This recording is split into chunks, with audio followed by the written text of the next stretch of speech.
বসিরহাটের মাটিয়া থেকে উদ্ধার হলো 33,56,300 টাকার জাল নোট।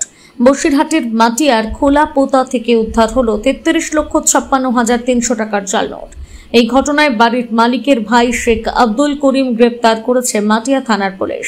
গোপন সূত্রে খবর পেয়ে গতকাল রাতে মাটিয়ার খোলা পোতা মথুরাপুরের একটি বাড়িতে হানা দিয়ে মাটিয়া থানার পুলিশ ও বসিরহাট পুলিশ জেলার স্পেশাল অপারেশন গ্রুপ উদ্ধার হয় 33,56,300 টাকার জাল নোট।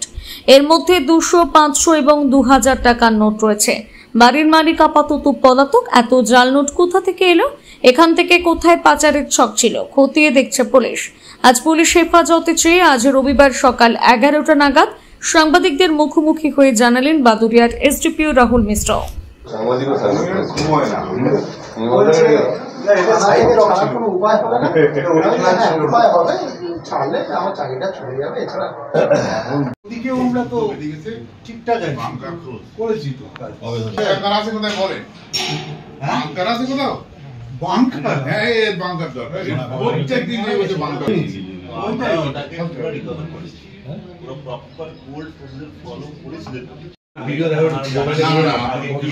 এই ক্যামেরা করতে পারবি?